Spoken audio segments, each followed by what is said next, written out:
What's up, tribe? How you guys doing? Go ahead and hit that subscribe button. I hope you like this video. So we got a new show alert, right? We know Love and Marriage Huntsville went off last week. So it looks like their own has replaced it with this new show, Family or Fiance. And I keep wanting to say Family or Finance, but Family or Fiance. And a couple of people asked me if I was going to review the show and that kind of thing. And that's great. Like, I'll take requests to a certain extent, you know. When I first saw the previews, I was like, eh. But then I was like, you know what, I'm going to check it out. Let me see what they're talking about. It's a cute show. So the premise of the show is you have a couple who, they are engaged. They're ready to get married. But for different, whatever the reason is, the family of one or both sides or what have you aren't 100% on board with the marriage. So they have a weekend retreat, so to speak, where they meet with a relationship expert, Terry McMillan. That's the writer. Tamika McMillan, sorry. Where they're going to spend a week at a house with these said family members that are not crazy or don't think they're ready to get married. And they're going to go through a series of exercises that sort of are focused on where the concerns are. So this week we have, and each week it's a different couple. So this week we have Chris and Ashaki. Now, first of all, let me give a shout out because my best friend's name is Ashaki. And Ashaki is not a common name. And all our lives, you know, she's like, you never find your name. You know, when you would go to like on a vacation or whatever, and you had those personalized key rings and stuff like that. And she used to always be like, dang, my name ain't never going to be on that. You know, that kind of thing. And I remember one year for her birthday, I got her a balloon. You know how you could personalize balloons? I got her a balloon with her name on it. And I promise y'all, she still has that balloon. Because she was like, I've never had, like, you just never find my name on stuff. So when I saw that the young lady's name was Ashaki, I was like, okay. And she actually listens to looks at my reviews while she's at work. Now, I don't know when she's going to see this one. But, girl, somebody with the name Ashaki. I'm going to try to remember to call and tell her. But anyway. So, here's the thing. Here's what's going on with Ashaki. I'm probably going to say Shaki because that's what I call my best friend. Just take the A off. Ashaki's 22. Chris is 29. Chris has 3 children. They met through work, started dating, boom, boom, boom. They've been together for 1 year and 7 months, but they've known each other for two years. Ashaki's, the people that are coming for Ashaki is her mom and her aunt. When I tell you her aunt is beautiful, well, her mom has, you could tell that they were sort of, I don't want to say hippies, because I don't want to make it like that, but, you know, she said she was a vegan until she never had meat. She had never tasted meat until she was 15. Her mom is very spiritual, you could tell. Auntie looked like she just flies all get out. And her best friend, Edwin. So those are the 3 people that are coming on her side. On Chris's side, you have his sister, his cousin, and his mom. Now, everybody is against this marriage except for his mom. His mom is like, I think she cool. I'm happy for him. They had my blessing. So I think he invited his mom for some more support because he looked like he a mama's boy because the first thing he said was, when my mama getting here because I'm hungry. And Ashaki was like, yeah, I'm ready for some of your mama cooking too. So clearly that's where they spend a lot of their time, is at mama house around the kitchen table. So I feel like that's why he invited mom. So the first exercise that they were going to put, the 2 exercises that they were going to talk about, first one was 20 questions that Ashaki's family was going to be able to write 20 questions and Chris was going to have to answer them. The other side was Ashaki was going through, sorry, I thought I heard something. Ashaki was going through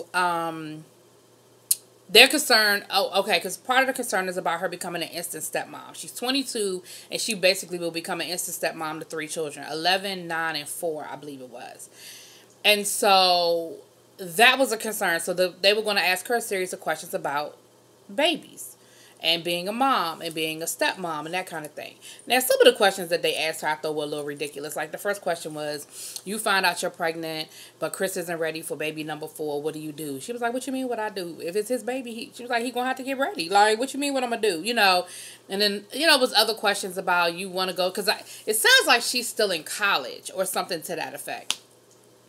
And they were saying something about you being in school and you need babies, you need to find somebody to watch the baby, but you have an exam, what you gonna do?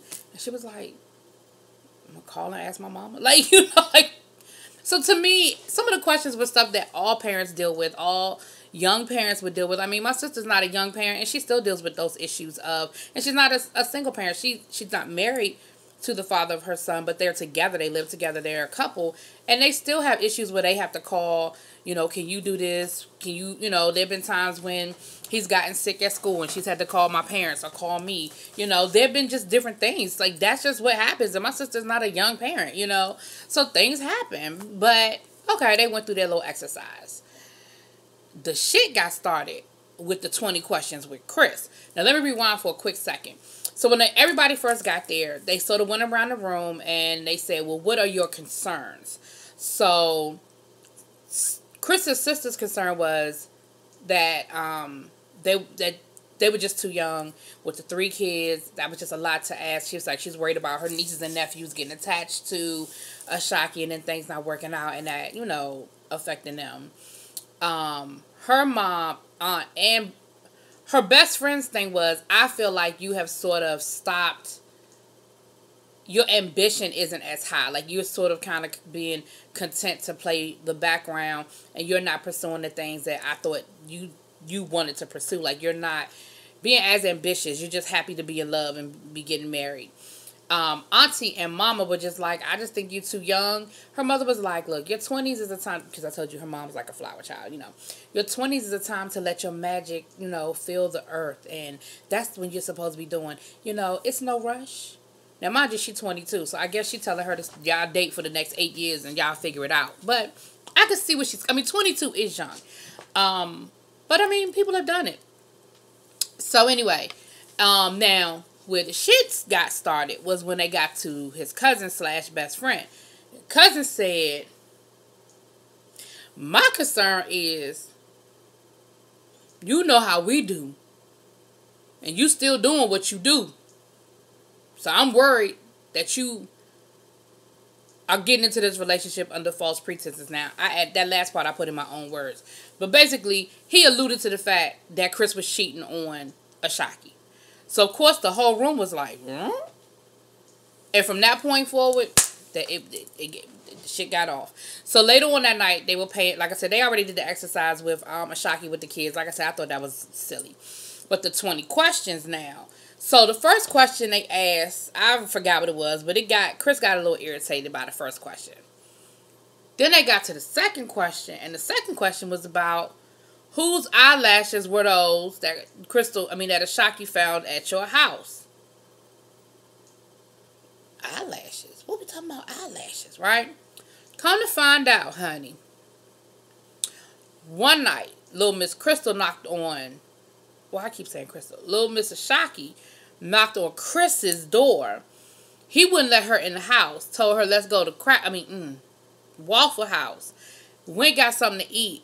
Then he let her come back into the apartment, and she found eyelashes in his trash can. Sitting right on top of the trash can now. And, of course, that precipitated a whole situation, a whole argument that Chris's thing was, I thought we got past that. Like, why are we still talking about eyelashes? I told you they were my sisters. And his sister talking about they could have been mine because, when we hang out, I be drunk and stuff. And I just be wiping my eyes. So, those are probably my eyelashes. That could be it. Now, he told, okay, I'm going to get to his story because, honey, I'm going to get to his story in a minute. So, Chris got upset. He didn't want to answer the question. He left the room, came back. She was like, is this how you going to handle things when we get into arguments? You just going to refuse to answer my questions? You just going to walk off? She was like, I can't do this. And she's getting upset. Then his mother was like, no, you not. You're not going to hurt my baby. Mama got into it. And then he sort of kind of got a little bit nasty with her mom, but I don't think he went overboard. But she was like, you're not going to be disrespectful to my mother.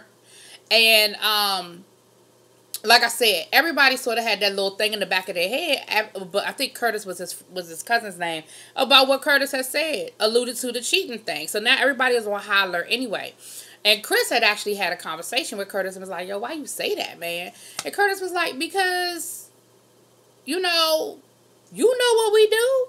And he was like, yeah, that's what I used to do, but I don't do that. After I got with, Ashaki, you know, I don't do that stuff anymore. And Chris was like, look, the timeline don't match up. I mean, Curtis. He was like, the timeline don't match up.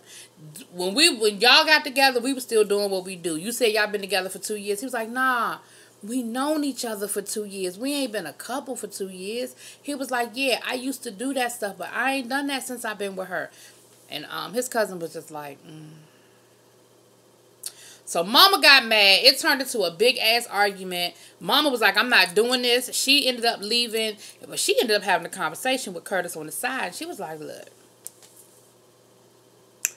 I peeped what you were saying. And I feel like you got something you need to share. What's up? And Curtis sort of tried to backtrack a little bit. I think he realized maybe I said too much. I done put my foot in my mouth. Oh, shit. I'm starting some shit here. And he ain't really come right out and say to his mama, yo, I think Chris is cheating. But he said enough. You know, he put enough out there. He put enough out there. So, again, it turned into a big-ass argument. Crystal was crying. Crystal. Ashaki was crying and really upset and everything, and you know, it just was. And she was like, you know, I went through a lot that day. That whole situation was just a lot. We went through so much that day. And Crystal's thing was, I thought we got past that. Like we went through it. We argued. We fussed. I thought we got past it. Why are we talking about it again? And then Chris's thing was, you had to tell your mom or your family. You had to tell them something, because why would somebody ask a question as specific as whose eyelash was it? Like, you had to say something to them for them to even bring it up. And she was like, of course I did. You know, like, and anyway, they were arguing, and this was day 1. So day 2, they wake up, they ain't speaking to each other, and they end up having a little session with McMillan, with the coach, the relationship expert. And she said, well, you know, I had sort of planned like a fun outing for you guys today so that your family members could see how well you guys get along and see, you know, y'all's chemistry. But I'm sort of feeling something here. And they were like, yeah, well, you know, and they told her what happened, whatever. And she said, look. And Chris's thing was, you know, I'm upset because I just feel like, you know, I'm being held accountable for something that already happened, that we got past. Like, why are we doing that? And she was like, look, you're just going to have to be honest. You're going to have to come clean, and you're just going to have to be honest with the family, because, you know, and she said something I thought was very interesting, because she was like, y'all can't get past this. And Ashaki said, yeah, time. She said, no, not time, change. She said, you can't go into a marriage thinking you'll change something later. You have to go into a marriage saying to yourself, if nothing ever changes, I can live with this. She said, so if you can't live with the way things are right now, then y'all have some work to do. So they move on, whatever. He goes out to tell his story, right? Now, this is his version of coming clean, y'all. He said he was over his sister's house. They got drunk, whatever. His sister took her eyelashes off and threw them at him. And he said he waved them away. But they must have stuck to him, because he got home and the eyelashes were still there. He said he thought it was a bug at first, and when he realized what they were, he threw them in the trash. He said, look, I've been known to be a player. So if I was as big of a player as people said I was, wouldn't I be smart enough to not put them lashes on top of the trash can and get caught? So Ashaki cut him off. She said, stop. She said, because this story is ridiculous. She said, and what you're not getting ready to do, she said, I'm not a dummy. You're not getting ready to sit here and tell this story and make it seem like I believe this shit, and this is the story that I listened to, and I believed you, and make me look stupid. No. You're not getting ready to do that to me. And you know, that from there, things really just, they didn't get a whole lot better, to be honest with you. And even his mother was like, look, that's my son, and they had my blessing at the beginning of this, but I'm still a woman. And even I'm saying something ain't right with that story. Now, when mama say it, you know. So, but Chris is dug in his heel, okay? He's not letting go of that. That's his story. He's sticking to it. So they move forward with the activity. They have 2 choices. Either they can stay at the house and have massages and talk, or they can go bowling. So Chris, his cousin Curtis, Edwin, Her best friend Edwin and his sister decide they're gonna go bowling. The rest of the women stay at the house, and they have massages, and they basically are talking to her, and they giving her the woman talk. They telling her, look, I love you and I want you to be happy, but I just don't think y'all are ready. I need to wait. Like, this is a whole lot. Blah blah blah blah blah blah blah blah. They come back, and Chris sweet talks Mr. Shockey. Right? They go out and they talk, and he said, I really thought we had gotten past this, and I don't know why we still talking about this. We supposed to be bringing our family here to share with them how our love, and this situation done become worse. Now our relationship is in jeopardy. And they sort of hug and make up, and you like, okay, this is where this is about to go. This is where we headed. So on the final day, they stand before the family again, and they say, this is where we are right now, and we just need to know, do we have your blessing? So they go around the room, and Mama still says yes. She said, I have some concerns. I do. She said, but you do still have my blessing, and know that I will always be here to support you. Sister still says no. She said, look, after this weekend, I'm even more convinced that y'all not ready. Y'all not mature enough, and y'all not ready. Y'all know Mama and Auntie ain't feeling it. Best friend still ain't feeling it. Best friend was like, I have concerns about infidelity, and no. We get to damn Curtis. Now, Curtis started all this shit. Curtis was the one that alluded to the fact that this boy was cheating on this woman. And Curtis gonna say, yeah, y'all got my blessings. I said, you started this shit. And that's what Shockey said the same thing. And Shockey was like, well, he was the one that started all this, and now he's talking about something, we got his blessing. The fuck? So Chris says, well, look, at the beginning I said if y'all didn't give us y'all blessing, then we couldn't move forward. But I feel like, we're going to move forward anyway. I love y'all, whatever, but this is who I want to be with, and I want to be with her. Shockey says, well, I got something to say. She said, after this weekend, I realized that I thought I was over some things that I'm not over. I thought I could forgive or move on from some things that I'm just not ready to move on from. And I just need a little bit more time, to really process. And for that reason, I'm just going to have to call this engagement off. Chris was like, what? He said, you don't want to just push the wedding back? Like, we got to call the whole thing off? She was like, yeah, I just think that'd be best. And that's how the episode ended. And then they gave us an update. Honey, Kristen went home and admitted he had cheated on Shockey, and they ain't even together no more. I said, well, damn. Now, my thing is, we all knew he was lying. Even his sister. But his sister wasn't going to put him out there like that. She knew those wasn't her damn eyelashes. Because her story didn't even match. But anyway, y'all, that's how it went down. I thought it was a cute little show. Next week, we'll get a different couple in a different scenario. We'll see how that go down. Let me know what y'all think in them comments. Peace.